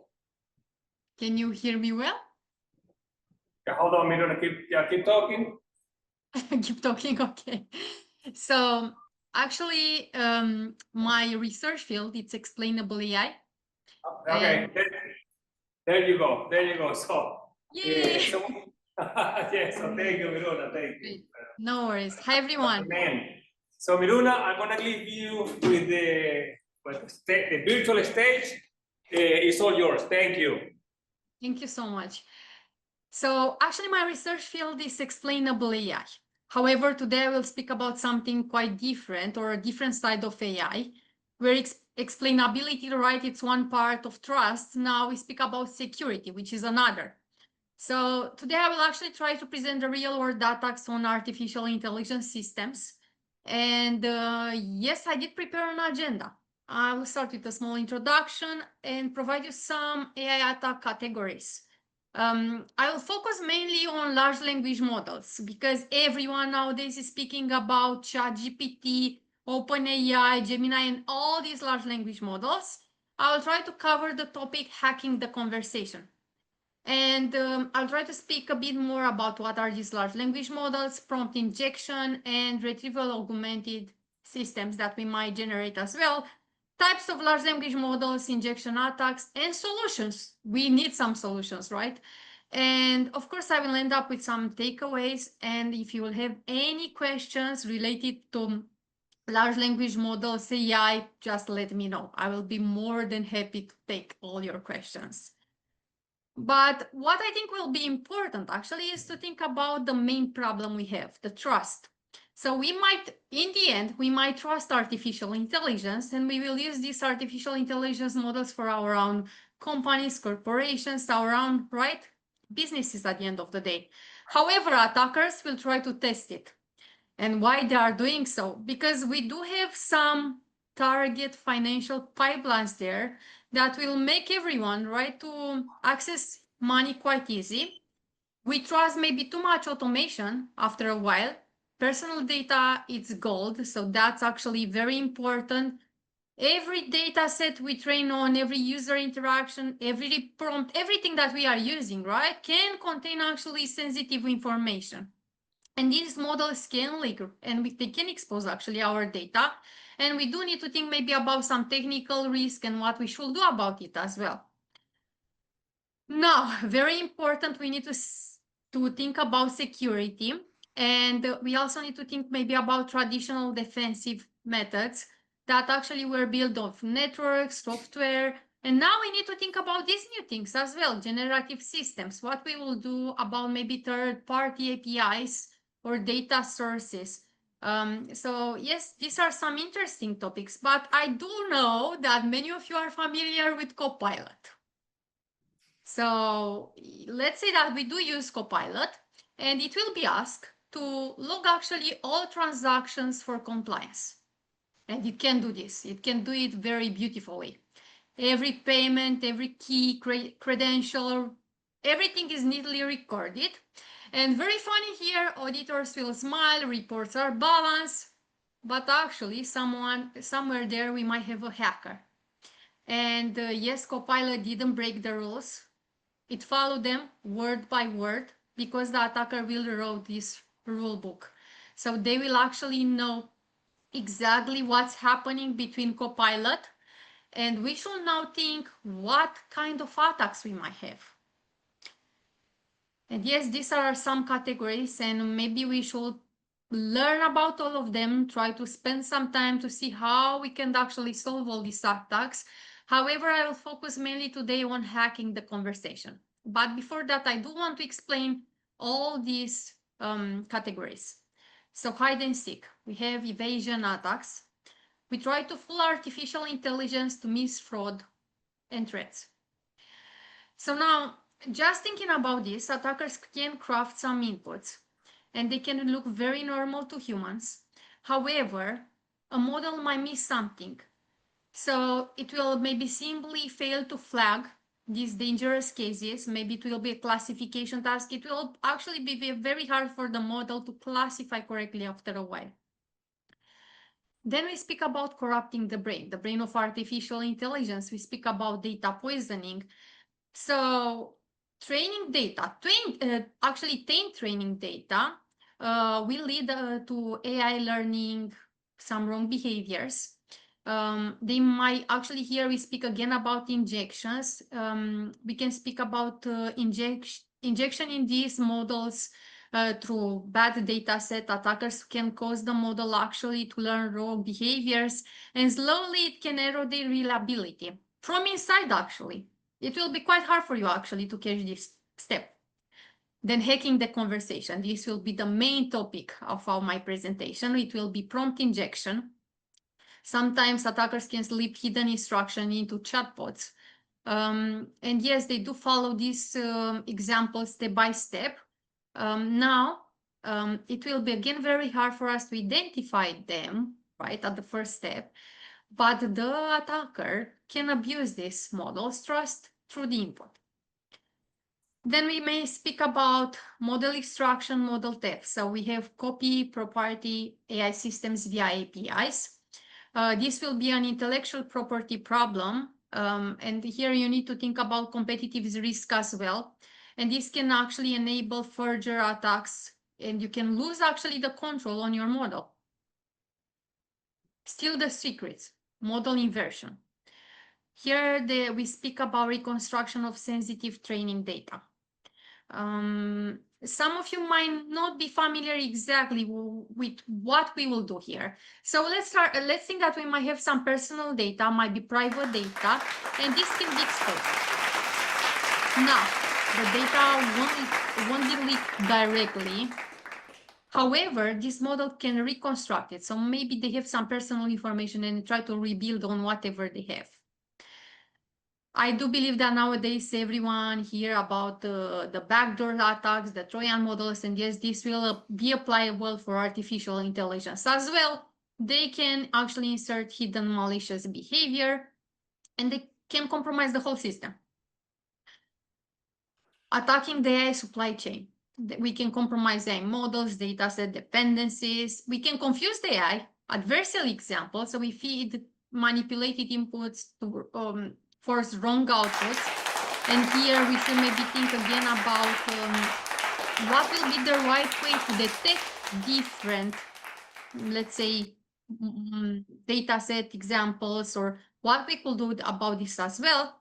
And the main important part, I think, will be also the overload and disabling the AI services. Let's say that you will rely just on an AI model, but what you'll do actually if they won't be available anymore. And yes, that can be extremely problematic. So let's speak about hacking the conversation. This is known as the prompt injection problem. You can slip some instruction via chatbots. I think everyone till this point tried to use OpenAI models, ChatGPT or Gemini, Google's models, right? But if you've seen there, you can add your own message. You ask some questions. If you are actually using these chatbots via an API, you create a chatbot via an API, then these instructions can be hidden inside some text, inside some content that an AI model will read. And this will lead to the model, will lead to actually change the behavior of your model. The large language models will treat the text and the commands as a special crafted text that will make the data maybe to reveal the data, follow some unauthorized instructions, or even call some tools that they shouldn't. So what are large language models? Now, think about large language models as a very advanced financial analyst. They can read millions of reports, articles, emails, market analysis. They are trained on a huge amount of data, text. For example, a junior analyst might not know everything, right? They need to learn for years and years or read documents for years in order to have the right training. But the large language models can do that much, much quicker. Large language models are actually built on billions of notes and examples. And yes, we do have some parameters for that. They can actually reply to any questions, almost any questions you might have, draft emails, write reports, explain regulations, summarize contracts, because they were trained on so many data sets, specific data sets. So, large language models, they can read, understand, and generate human language. Just thinking about this, we need to think also about what is prompt injection. We've seen that these large language models can reply to your questions. Now, prompt injection is actually a class of an adversarial input attack, and they can subvert actually the instructions. The attacker can provide some instructions to the model through prompt, retrieval results, by uploading the document, through a web page, through an email. So there are so many ways actually that can lead to the access of these large language models. Through these injected instructions, the model can ignore some commands, override, reprioritize the system, the user safety, policy prompts. So yes, this sounds very dangerous, right? Now, another important part are actually retrieval augmented generation systems, RAGs. These methods are used with large language models to give some up-to-date data, accurate data, and they are specialized on something specific. How this works actually? Let's say that you as a company might have a bunch of documents or knowledge bases, a database, right? Some policies, PDFs. Now, this system will provide all the knowledge source through the large language models, and also you have the user input as well. So they will actually help now the large language model to generate better responses. Imagine that everything can be seen in a database. So how we could access everything through on RAG? You have an input query. For example, you might ask, what's our refund policy? Or summarize the last sales report. So think of this as just asking a question. Then you have the retrieval model.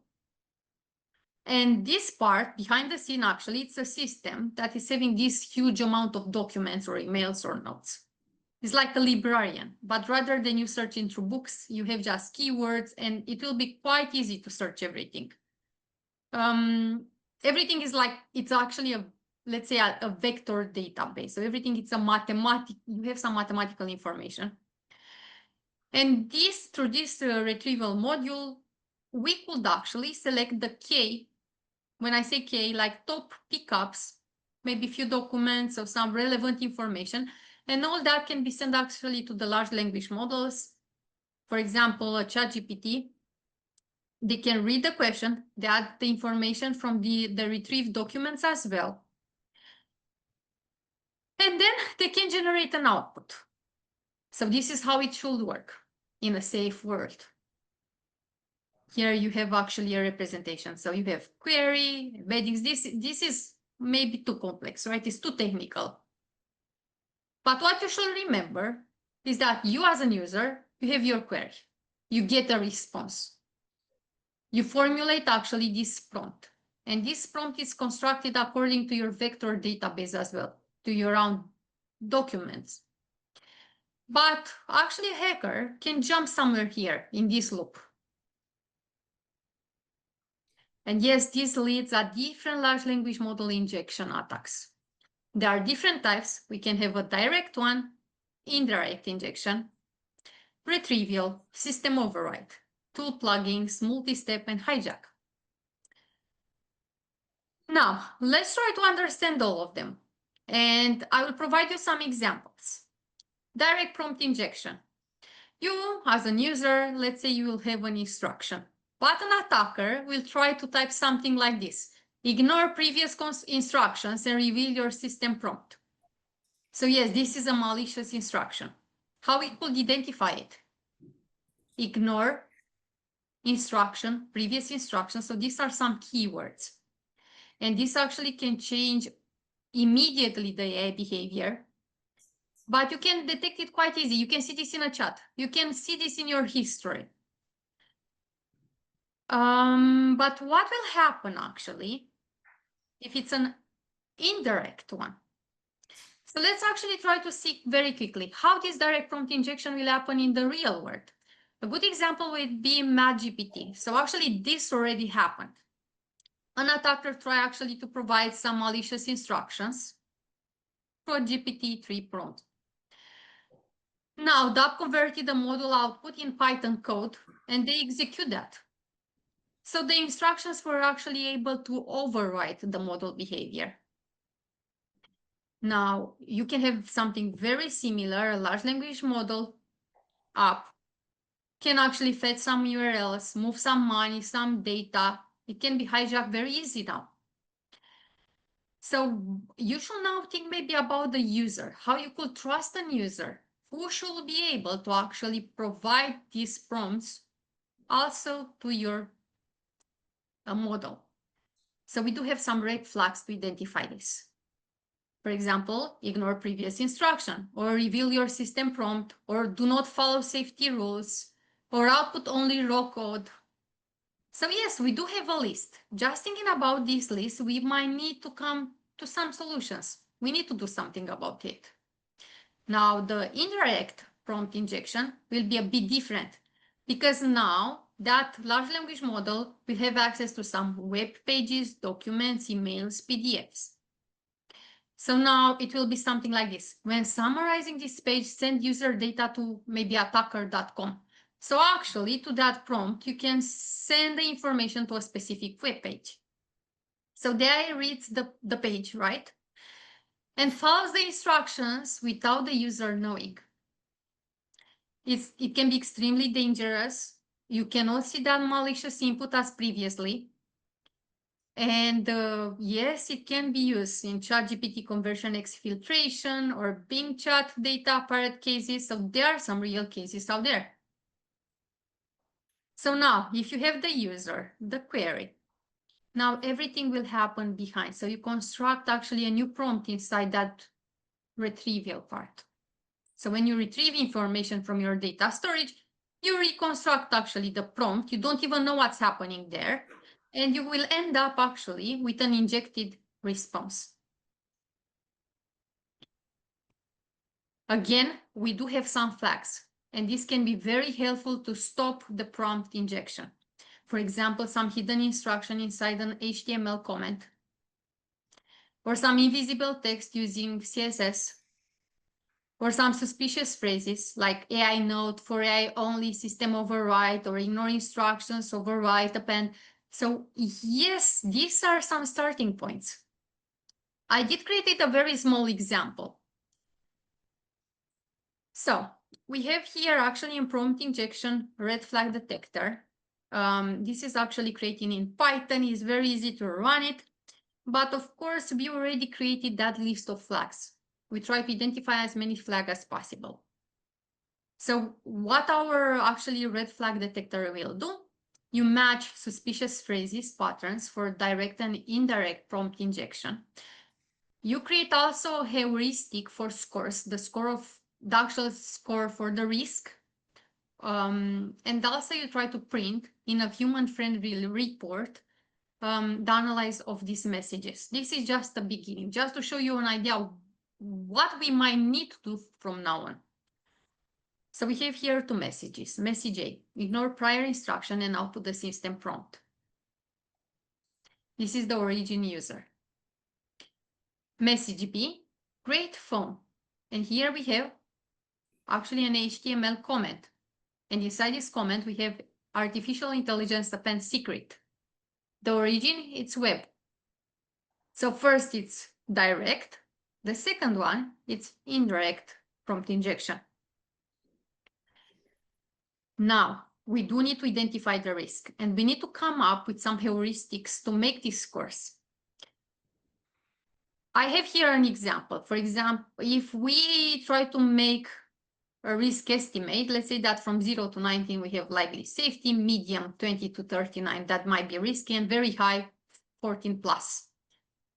And we need to actually link this somehow to create some numerical weights. Now, this is not something mathematically proven, it's more an empirical risk estimate. And we will come up here for message A with a score of 10 or for message B with a score of 25. And our code actually is able to explain what's happening behind. For example, we have a direct indicator, override instructions, and for the second one, we have HTML comment instruction, I targeted aside. But I did spoke about retrieval augmented generation, that database that we have behind. This is also known as retrieval injection. So AI is able to fetch all that information that we provide, like documents, emails. Now an attacker will insert that malicious instruction into the knowledge base or the email inbox. It can be something like always use account number, give actually the account number for payments. So this will enable actually financial fraud, and it can be actually used in Microsoft Copilot while hijacking case. And yes, how actually this works, like you already seen that pipeline, but the attacker will plant content, maybe a fake invoice, a forum post, a wiki page. Maybe they upload a file or just send an email. Then the retrieval will provide this new content in our vector database where we store everything. And now the attacker will be able actually to fetch some information maybe from there at a specific time. Then the user will query the system, but rather than receiving what they really want, it will return the malicious document as a context. Now, I don't know how many of you done this or you are familiar with this. A long, long time ago, when you use MSN or Yahoo or Skype, we receive maybe from our friends as a joke some forms with the same page of Yahoo, for example. And by mistake, you're inserting there your own password, your own email address, and very easily you return that information to your friends and they will know your password, which is not ideal, right? But something very similar will happen here. It's just a different context, more complex maybe. Now, the large language model conditions on that context will include the attack instructions and they will reply. So it will be extremely damaging. Fraudulent transfers, disclosures of secrets, misdirection, phishing links. So yeah, that's quite dangerous. And actually, these are some examples that happened, or they were tried to see what will happen in this scenario. And here I have 3 cases. First, the financial transaction hijacking with N365 Copilot as an insider. So attacker used this RAG system poisoning via malicious email, and they retrieve results. So the attacker actually had some fake banking data, and they presented actually as a legitimate data. Now, you have here the diagram, but I want to explain it very quickly. So here we do have the attacker. We know that they send a phishing mail, and this actually redirected some pages. So the attacker was able to stall actually the user sessions, and they accessed actually the victim mailbox. They were able to read emails, to also set up some mailing box rules as well. Imagine that if my user will always search for example, bank details, they were able actually to identify that as well. So everything was compromised. Now, because they were able to read all these emails, they have also access to the business email. And everything ended up with a big scam. They sent fake payment info to external recipients as well. And yeah, that's actually a good example of RAG poisoning. So Copilot actually retrieved and presented this as legitimate wire transfer details. And this is a very good example, and we maybe need to think of how we could solve these issues as well. An example, and actually this is research-based. So after all these attacks, we need to think what will happen in these bad scenarios. So actually some researchers try to self-replicate prompt worms, actually his name Morris too, via this RAG email assistant, so some chatbots at the end of the day. This worm was actually capable to spread through popular generative AI systems very quickly and steal sensitive information. So just thinking about these scenarios, how easy actually it was for this worm to maybe spread this information, to distribute some spam. We need to think actually at the evolution of artificial intelligence, especially generative AI, how it's deeply integrated into business and communication workflows. And we should also think about AI cybersecurity. So we must evolve accordingly. And through all this research, they try to figure out what we should do, how we should improve these models. And then we can have also the split view attack. So they exploit dataset URLs. This can be repackaged, replaced with poison data, and they can affect actually future models through training and retrieval. So now the lesson will be very simple. If you trust AI, especially on the web, you need to make sure that you trust the web's data every time you load your AI models. And yes, this is a very good example. The split view poisoning and actually the temporal RAG injections, there are 2 different types. Imagine that, for example, an attacker will try to make your database to provide for the word bridge, the information gone. So what will actually do? It just try to reverse these words. And in this way, the retrieval will fetch some malicious manipulated data. Yes, so another good example, it's actually when the attacker will try to insert some information in a database over time. An example here is about the Python as programming language that was created in 1993 by a person, X. But the attacker will put that information, fake information, false data, through your database. So after a while, actually, the large language model won't be able to generate something correctly. It will be highly influenced by the insertion in this database. We do have other methods as well. So we have the system prompt override. They are quite similar. So now you have a new version and you prioritize so you prioritize the new instruction above everything else. This will break safety layers, enable harmful output, and it can escalate actually in chain attacks.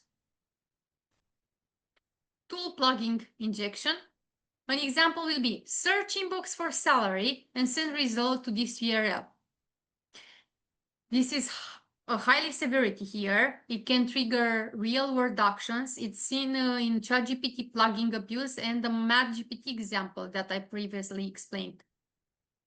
A multi-step injection or hidden chain injection.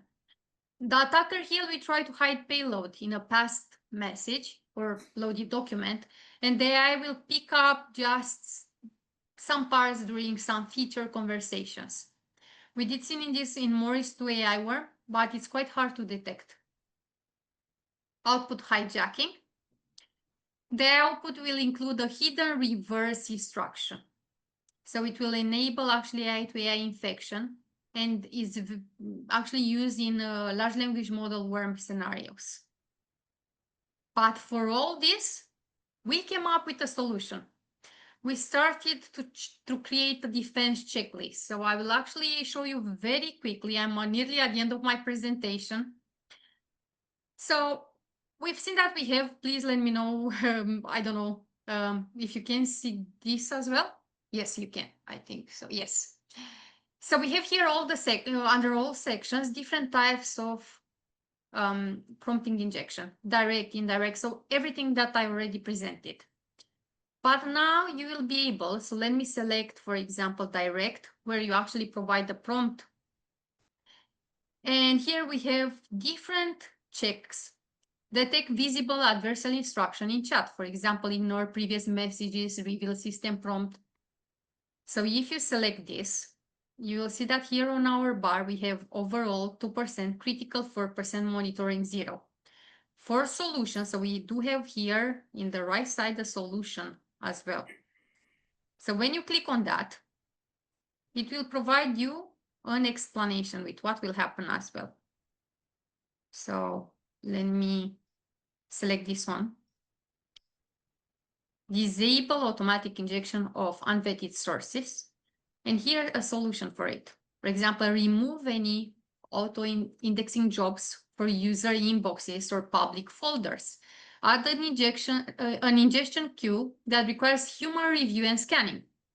So for all this, we need to come up with good solutions, some guidelines to follow. And yes, that will actually increase the security of your models. Everyone is using large language models nowadays, or they started to use them. But we need to think about their security. So I do have some core takeaways for securing large language model systems. Try to think about your data. Never execute instructions from emails, documents, or web pages. And when you retrieve some data, try to think how you construct that in your own data set. You need to use just trusted sources. You need to sanitize input. So for example, if you see anything that looks like code, try to be very aware of that. Trust, it's a problem. Nobody really trusts artificial intelligence if you don't really know what's happening behind. And yes, this is why we should come up with this checklist and solutions, try to see a bit more what's happening behind our models.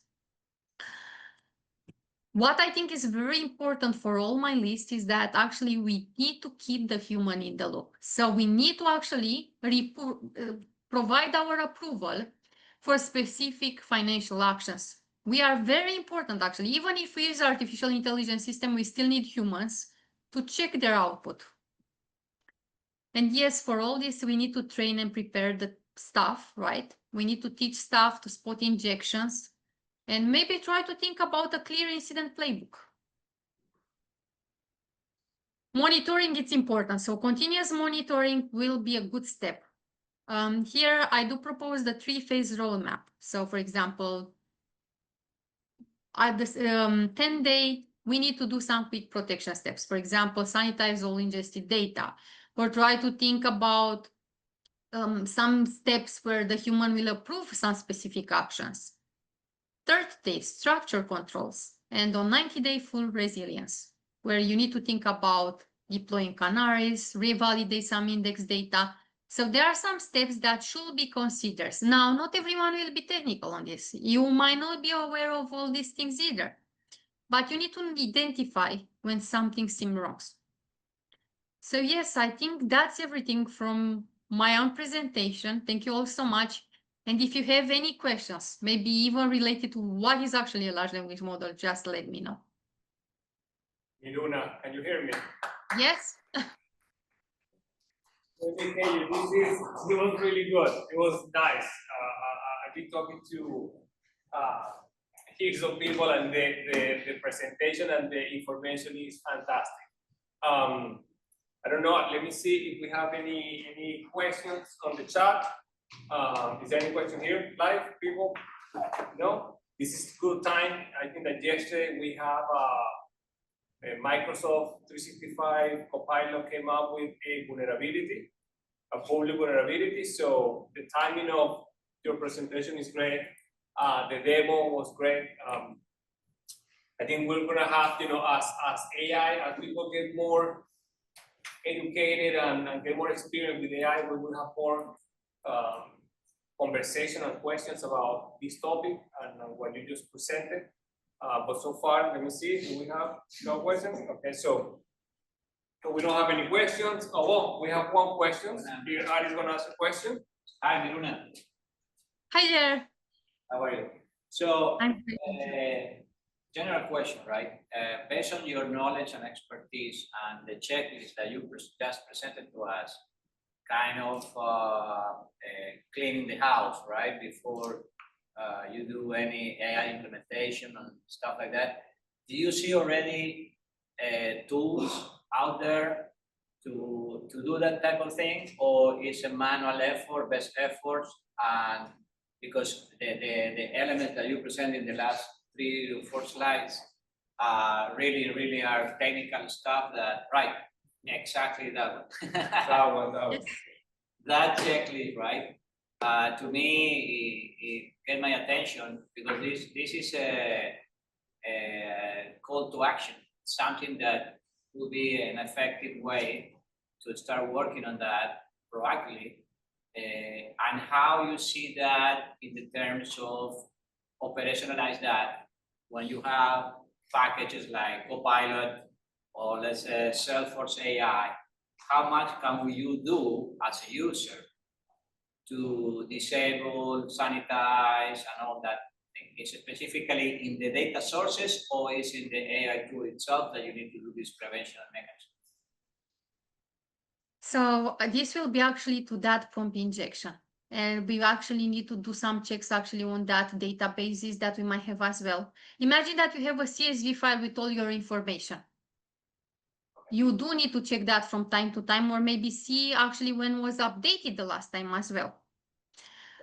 So I think this should be the beginning. Here is not an artificial intelligence app that will solve our scenario. There are actually some models there that can even help us to check actually if we have any, for example, prompt injections or not. But we should maybe start simple and think about our own training, try to identify actually what might be malicious when we speak about these maybe large language models, chatbots. And for example, Copilot, how we could actually identify if something went wrong or not. Just as a user, a non-expert, you don't know anything about AI.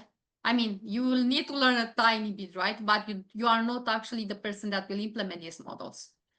So then you might need to be aware about that specific messages, like override, or for example, you might find some hidden PDFs in your documents. You might save all your documents in a folder, and you can check actually if that was updated or not after a while. This is why actually I was thinking to actually have that 30 days timeline or 90 days timeline where you are actually able to check all of these things. Now, here actually all this list was created after trying to identify what kind of attacks we have out there. So I created a list of attacks, as you've seen in my second slide. And from there, I try to identify what exactly will give us that, let's say, insights. Do we have an attack here or not? What it's actually phishing, what it's actually spam. And just starting from that, we are actually able to create a checklist And maybe the harder part now will be that heuristic, how we create the points, what is actually high risk or not. Now here, I think it was quite easy, right, to identify, look, this looks quite dangerous. Because I don't know if any of you seen here, but I added a risk at the end of all these attacks. The risk actually could help us to identify the heuristics. So, As and I actually, normally, what we see here in US, companies, only the big, large companies or banks have the, let's say, the luxury of develop their own models. Everybody's going to consume something that came in a package from a vendor. So, but having this type of checklist could help us evaluate those vendor solutions in advance to ask them if they do these cleanup steps, right, as part of the due diligence, and see how we can put that as a contingent effort before we deploy anything in production. That type of thing. Exactly, that's a very good point. So this will be actually our starting, because you might need also to have some data in order to see exactly how you could identify all these attacks as well. And where to look for that data, because you say Yes. email is in our Outlook, let's say, but then you have documents, is our shared folders or internal databases or data marts, whatever is the source. Yeah, and having that type of effort. Yeah, right. Thank you. Thank you as well. Thank you, Miruna. Appreciate your time. We've been touched. Great conversation, great presentation. For everybody here, thank you. For people online, thank you. If you need anything, if you have questions, please let us know. It was a nice event for the fall, so it's a nice way to keep the conversation of incident response. Thank you, JP. Thank you, Ali, for moderating. Thank you, Miruna, for the AI knowledge.